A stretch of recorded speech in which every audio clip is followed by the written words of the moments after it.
Hi. So I'm supposed to tell you about my film. It's a short film set in New York City. It's a couple. Their name's Steve and Kendra. I guess they're played by Shane Cruz and Amy Simons. I've known Shane for a long time, and Amy I've worked with on Upstream Color. They're in New York City trying to find a place to eat, and they are unsuccessful for various reasons. And the whole time, things are kind of unraveling and revealing about their relationship. They're kind of processing issues as they wander around New York City. So it was a fun short that we shot. We shot it in 12 hours one night. That was not my plan. My plan was to shoot it in 2 nights, but we got all of our gear locked in the cargo bay of the flight going to New York. So we couldn't shoot one night.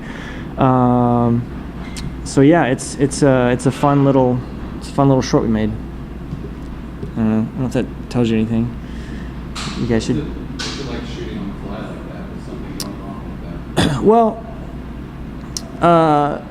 I had it planned out pretty well, because I knew we wouldn't have a lot of time, and I knew I'd be pushing it. We had 12 pages, and we shot it in 12 hours, which a couple members of my crew were like, I've never done that before, but I was confident. When I wrote the script, I mapped it out. I mapped out every location and I knew that every cross street, exactly the route we'd have to take to make every shot. I actually, this seems silly, but I bought an app for my iPad, and so it allowed me to time every shot. It seems like a lot of people maybe use this, but I'd never done it. But I was down to the minute. I timed every shot, how long we had and how long it would take to get to the next location. So I was confident we could do it. Well, I wasn't that confident, but halfway through we were right on schedule, so I was happy with that. But we really, the way we shot it, it was all handheld, all natural light. I wanted to have this. I wanted it to be authentic to my experience, and so I think we captured that by shooting that way, and also shooting it in 12 hours. Also, it kind of, I put my actors in a position to be able to, these people are in the film. They're walking for 4 or 5 hours trying to find a place. So my actors are shooting for 12 hours, and they're kind of getting more tired and worn out a little bit. But their performance is great, I think. So it kind of helped it, I think. Just really capture the authenticity of what I wanted to accomplish with the film. Yes. This is an interesting storyline, because sometimes the challenge in life is figuring out where to eat. And was this inspired by a particular event in your life where you're like, sure, you can't figure out anywhere? Yeah. I think it's a common. That's what I really wanted to explore, because I think it's a common problem that we all have, and it's a silly problem, but for whatever reason, we have this problem sometimes. And I've had this exact situation happen to me in New York City, walking around with my wife, and tempers are short, and you get kind of agitated with one another, and so that's really what it did come from an experience I had. Yeah. So yeah. It was the same question? Yeah. Yes. Talk about some of the challenges in filming in 12 hours, other than just time itself. Well, some of the challenges, there were a few locations that we got on the fly. Like I knew every location that I wanted to get, but I didn't have permission to shoot everything. So fortunately, I had a friend who owns 2 bars in New York, so we used those for 4 locations. We used inside and outside for both of them for 4 different locations. But I guess getting locations, you're not sure if you're going to have the location, or how long it's going to take to get the shot. Fortunately, I had really talented actors who could pull it off, and they gave me really great takes. some of the challenges in shooting that time, I had everything storyboarded, but when I got to the location, I had I had some different ideas for camera movement. So like there's a scene at the ATM and an ATM machine where they're trying to get money to because they need cash, and I wanted to shoot in one take, and so we did this complicated walk across a busy street. I mean, there's cars going by, and so we had a guy, we had one PA who was like kind of, saying, okay, the coast is clear, and you can walk across. So we set it. So those kind of things were a little challenge, but fun. I mean, I think everybody was kind of they're kind of excited about it for maybe the first 6 or 7 or 8 hours, but then as the night went on, it got a little. We were definitely focused in finishing the job, and I don't know. I'm happy with how it turned out. I don't know if the whole crew thought that it would turn out like it did. Actually, I know that they didn't, because I sent it to our sound guy. Was a local New York guy, and he was one of the guys who was like, I've never shot 12 pages in 12 hours. Can't be done. And so I actually sent it to him a couple months ago, and he was like blown away. He was like, I can't believe we did that. We made magic happen that night. So yeah, there were challenges, but it made it exciting. 2-part question. 3-part. Yeah, 2-part. All right, 2-part. But I can ask a 3rd question. Yeah, let's see where the 2 go. What, for your characters, what was the hardest part of them finding a restaurant? And then the second part, what do you think is the hardest part about finding a restaurant in New York? Sure. Well, for my characters, I added the element of they're on kind of an unusual. They're on a specific diet, okay, and these are people that,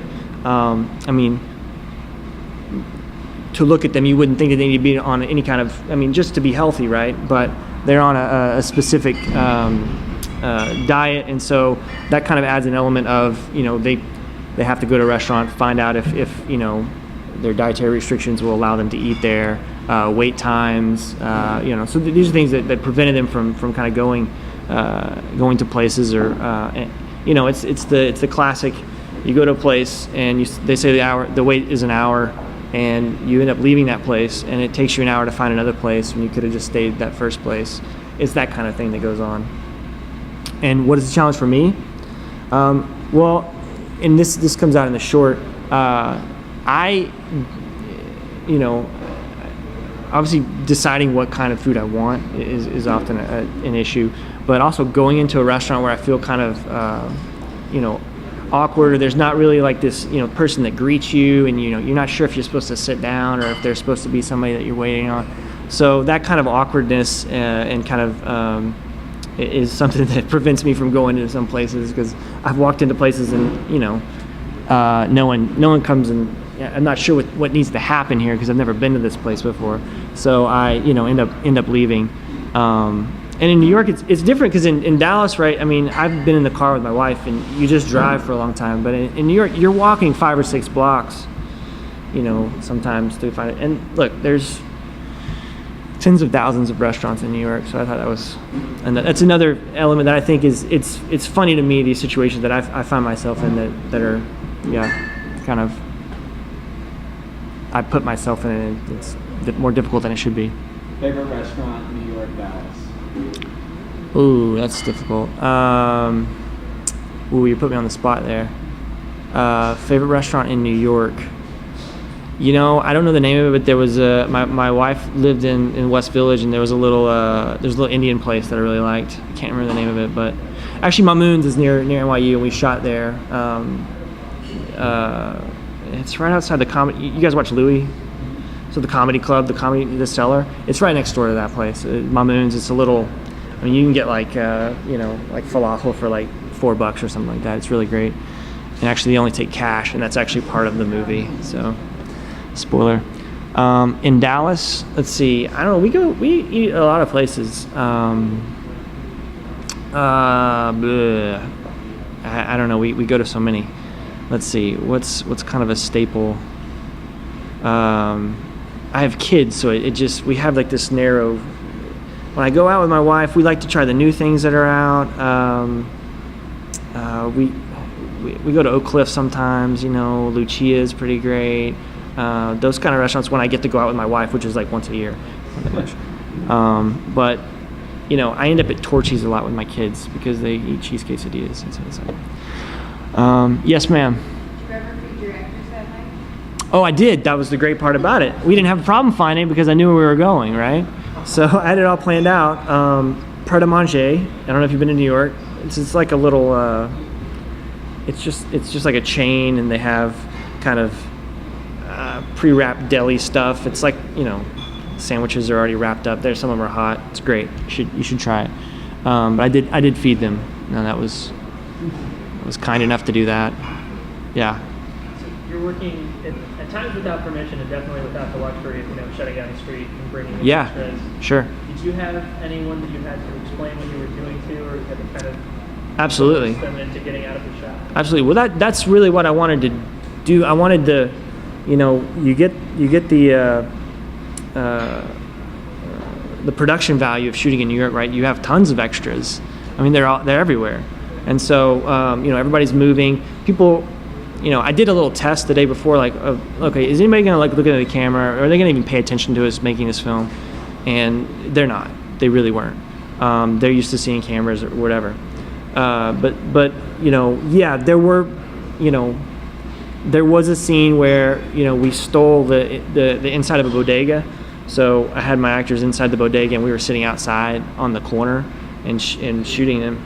And we did one take, and we walked out because the guy was chasing us. I mean, he's not chasing, but he was he was trying to see what was going on, right? He walks outside, and we take off down the street, and we're looking at playback. And I was like, we did not get the shot. We definitely did not get the shot. And so I walked back in, and I was like, look, man, here's what we're doing. We're making a short film. I need to get the shot. And, you know, I don't think he may not have understood me, but he's like, yeah, come on in, here you go. So we did 3 more takes in there, and it was cool. So, you know, sometimes you ask for forgiveness, I guess. And it worked out. Yeah. Shooting that way, could you have done this without knowing your actors so well, knowing Shane for so long? Like, if you brought in regular actors to be in this? Personally, no. I wouldn't have felt comfortable. You know, that was a thing. You know, I had such a tight group that I worked with, you know, so much that I had to trust everybody completely. You have to trust people when you make a film, but when the time constraints we had, I really had to just trust that they would pull this off. And, you know, and they're both filmmakers, right? I mean, they both know what they're doing. So that's why I felt, I mean, especially comfortable because, I mean, you know, Shane and Amy are both directors, and they're both really great actors. So I knew that I was in good hands. So I was very comfortable. I personally don't know other people that I would have felt comfortable doing that with in that amount of time. Oh, that was quick. What's it like directing those 2 good directors? What's your Shane? It's a lot of fun. It's a lot of fun because they're so good. They're so amazing. You know, I've known Shane for 15 years, and Amy I met on Upstream Color, and watching her as an actor on that film, I learned a lot because I'd never been around. I mean, I worked with a lot of great actors, but she was something that I'd never encountered before. I mean, she's that talented and that gifted, and she's like a machine, really. I mean, it's just so natural, and I really enjoyed it. I really enjoyed working with them because it's like we have like a shorthand. I mean, we've worked together for so long, and they're filmmakers, and they're great actors, and I don't have to say much. You know, just maybe this, or, you know, try this, or, you know, not even that much. I mean, it was really, really easy. So I just kind of told you how easy my job was. So you shouldn't be impressed that much.